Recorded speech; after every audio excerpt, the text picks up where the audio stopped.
It means a lot, especially for Coach Drew and Coach Tang, all the guys that passed through Baylor, Tweety Carter, Rico Gathers, just guys like that. It just means a lot to the program. It just means a lot to me just to do it with these guys. They're such great guys. And just probably the top #1 moment ever at Baylor, past all the games, all that. Our last title was 1950.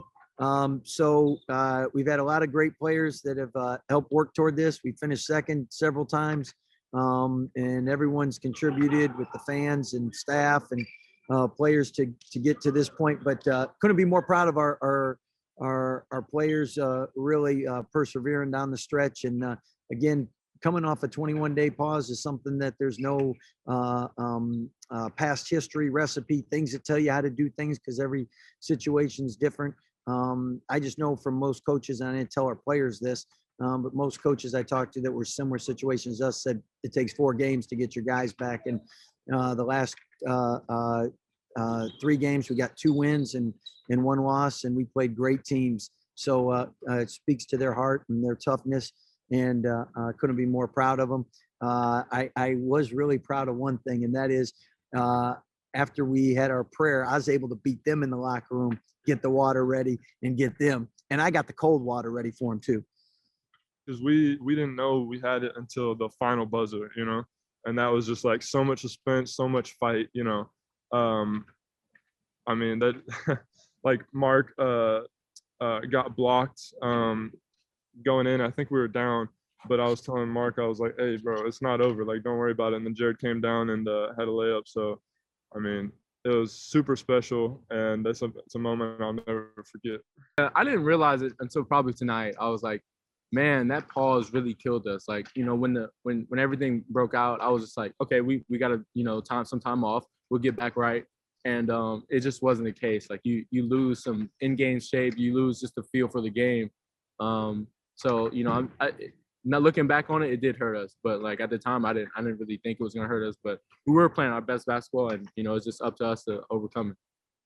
Hats off to all the college coaches out there that have worked so hard to get games for their players. Hats off to the players that have sacrificed so much, and then the universities that have spent money for testing and keeping our players safe, and the medical people. So I can tell you they work awful hard, and their goal all life is to be in these situations. And we don't take playing games for granted anymore. That's for sure.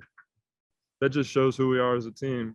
People, it seems like people started to write us off a little bit since the Iowa State and Kansas games, but I mean, we still got a lot of fight in us. And people, I mean, we came off a 21-day quarantine, but we're still some dogs, so we're not too worried about it.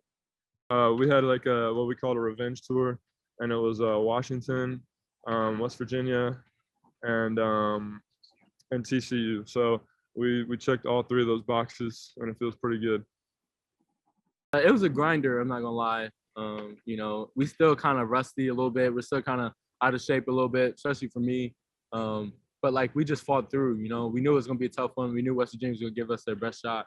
And Matt did a great job. Davion did a great job. Flo, Basio, Mark Vital, everybody did a great job. So yeah. Definitely, every year you go into it with the goal of winning a championship, and we've been second, and we've been close. But this year, I can tell you that the road teams have won a lot more games in the Big 12, and normally it's one of the toughest teams, one of the toughest conferences to win on the road, and the fans are missed. But it's amazing the 10 or 15 or 25% just what they bring when you're used to empty arenas. But I think the experience that our guys all went through, it just gives you an edge. You come in back to a place like this, and you had a bad feeling last year, and you don't want that same feeling. And I mean, if you want to know how much our guys care about winning, I mean, you saw with Mark's emotion. I mean, Jared, I couldn't even find him, and he was behind the bench praying. So thank God those prayers were answered. I told him if he'd stay on the ground, he'd still been in the game, and he could have had a better seat, I can tell you that prayed about it, felt led to come here, and I know all our coaches for all the years, all the time that they spend away from their families pouring into this program, all the coaches that believe that we could get to a point where we're a national program and you get 23 straight Big 12 wins and 25 weeks ranked in the top 5, and that's what they worked toward, even when we didn't necessarily have the talent in the beginning or the experience to compete. And hats off and congrats to all them. And this is for all the fans that came to games when we were 35, 40-point underdogs and having walk-ons starting. So everyone can celebrate and enjoy. For the rest of the season, we're going to be playing really good teams, and it's just good to see that, you know, we got that kind of fight in us because we haven't had a game quite like that yet. Iowa State was close, but, you know, this was an away game, you know, hostile crowd. So I think we proved a lot to ourselves.